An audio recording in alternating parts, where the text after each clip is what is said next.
Like all of Kerry, Valentia has many ancient monuments.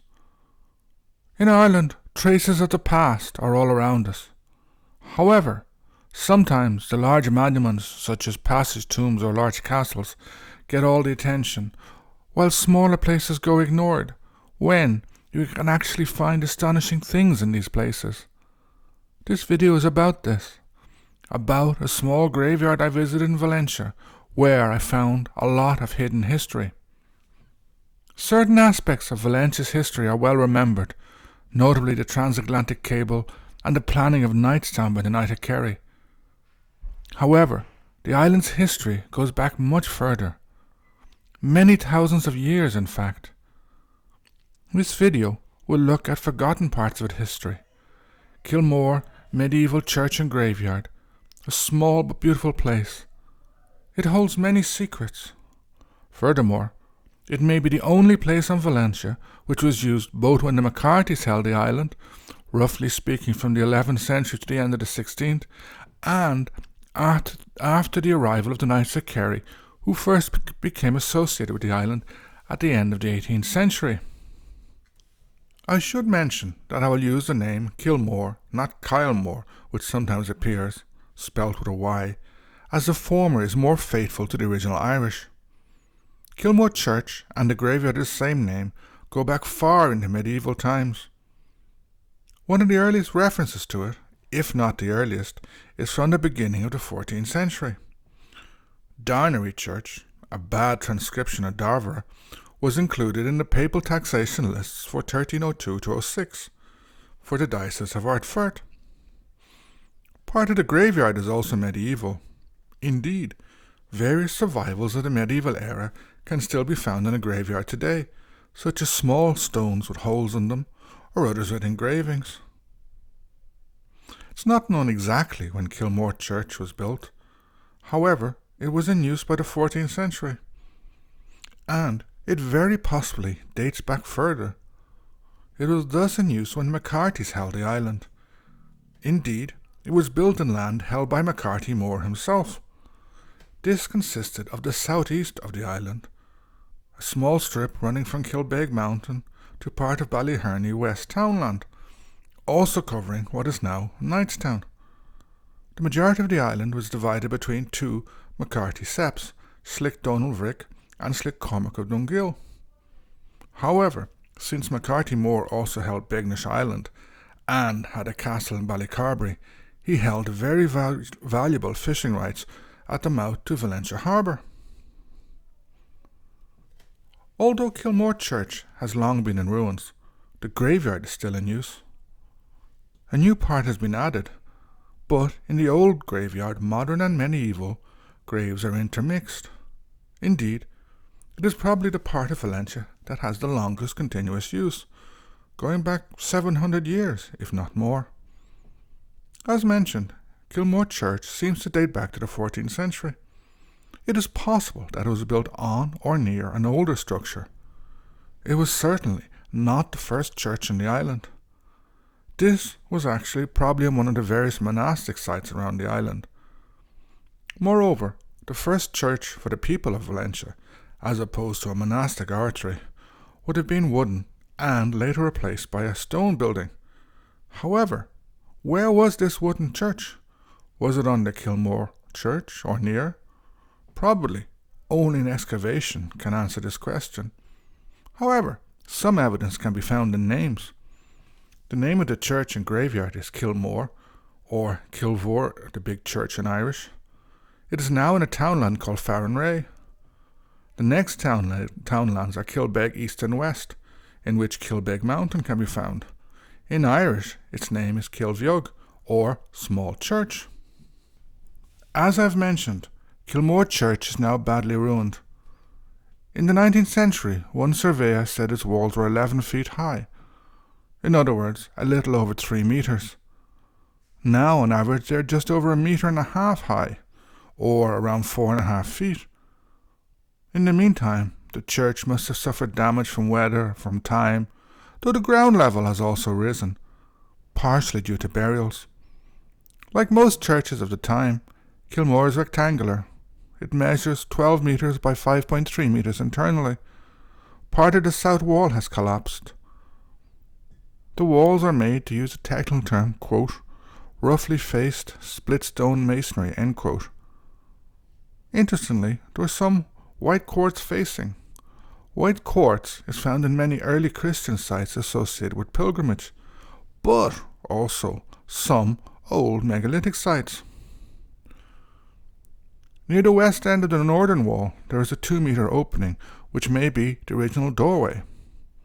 Most of the walls are just under 1 metre thick, except for the east wall, which is twice as thick for some reason, measuring 2 metres.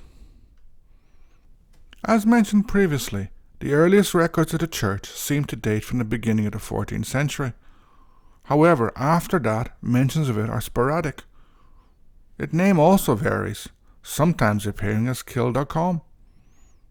It does not appear in the 1622 list of churches in the diocese. At this time it was Ardfert. While this may mean that it was abandoned, it has to be remembered that this list was of Protestant churches, as the Catholic Church had effectively been banned by then. Due to its remoteness, it may well still have been functioning as a Catholic church. Indeed, it appears on the famous map of Valentia commissioned in the late 1590s. There are other references to it which indicate that it continued to function in the 17th century. In 1615, a John Callan, or possibly Callahan, is reported as its vicar. In 1633, the vicar was now said to be Donald Fanning. Interestingly, it was reported that the latter's wife did not go to church. While Fanning may have been officially Protestant, his wife seems to have refused to take part in official services. Although there were intensive persecution at times in Stuart Ireland, including the brutal execution of various priests, Fanning's wife felt safe enough not to go to Protestant church. The records of Kilmore Church end there. It is probable that the landing of Cromwellian troops on the island disrupted the celebration of Mass, possibly even ending it for a considerable period. By the 18th century, Kilmore Church was a ruin. This may actually have preserved it, as a new Protestant church would be built in 1815, some distance away. No attempt was made to rebuild or reconstruct the old church, fortunately for us. Another interesting question arises now. The first Protestant church in Valentia was built around 1815. In other words, sometime after the Knights of Kerry moved to the island. Does this mean that when they originally came to Valentia, they attended service in Kilmore? It's hard to say for sure, but it is possible. Shortly after the building of the Protestant church, the Catholic Church began to restructure itself on the island.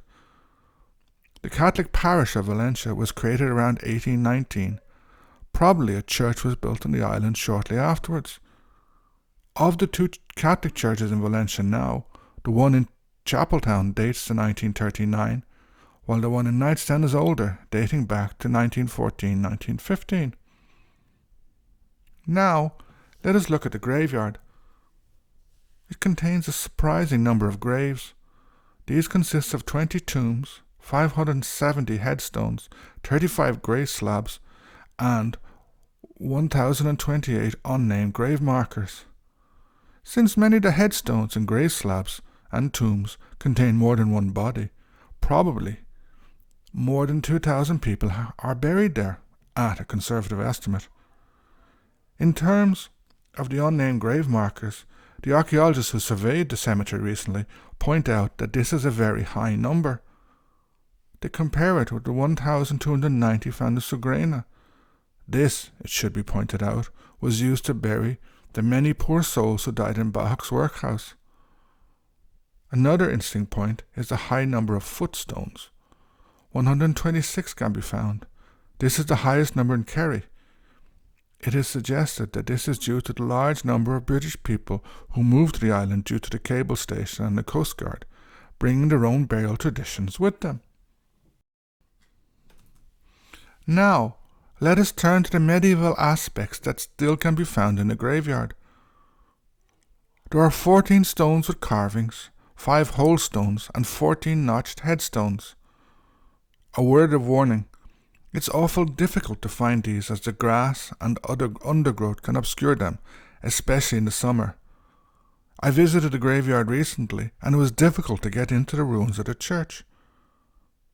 The carved cross slabs are somewhat crude, especially in comparison with the many elaborate carvings found in many monastic sites in the region.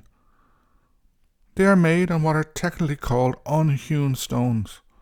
However, these were probably carvings done by ordinary people, not trained masons. They're expressions of grief and love, attempts to mark the passage of a loved one. Moreover, they do have their own sort of beauty. In addition, they have survived what may have been hundreds of years. Simple carvings hidden in this graveyard having achieved some sort of immortality. Years ago in school, we had to study Keats's poem on the Grecian urn. In a way, these are somewhat similar and have a similar impact.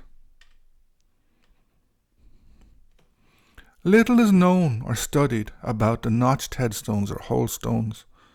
Yet the fact that there are so many have survived must be evidence of their importance. Indeed, the archaeologists who surveyed the graveyard said that they are, quote, a relatively unknown and little studied aspect of medieval funerary practice. They are an important element of medieval archaeology that has hitherto been absent from study and recording, end quote. Whole stones are particularly intriguing, as they can date back to the early Christian period.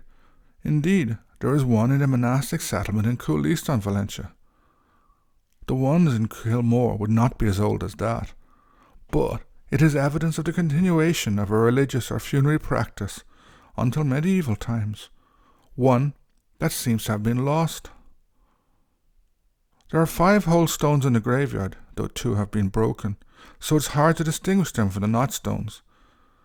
Even less is known about the notch stones.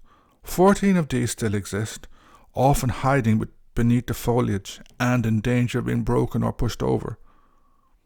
Both were important practices in the past, but have been lost. Perhaps in the near future someone will study them, and perhaps Kilmore Graveyard in Valentia will help rediscover what was lost. Or is this just an idle dream? Like many graveyards in Kerry, there are a large number of tombs in the cemetery. Some are quite impressive. In total there are 20 tombs, but the names are only known of 4 of them: Lynch, O'Donoghue, O'Driscoll and O'Sullivan. The names of the other 16 have been lost, which is a shame. It's also worth mentioning some other aspects about the cemetery. As might be expected from a graveyard on the southwest coast of Ireland, the evidence of emigration can be seen everywhere, with places in the US being frequently mentioned on the headstones. Next, only 1 or 2 headstones are in Irish. As Valentia, or at least part of it, would have been Irish-speaking until recently, this might seem somewhat surprising. Third, in one spot there is a poignant reminder of the perils of the sea, a cross marking the burials of various Spanish sailors whose bodies washed up here. There's also a headstone for a victim of the Lusitania sinking, whose body also must have washed up here.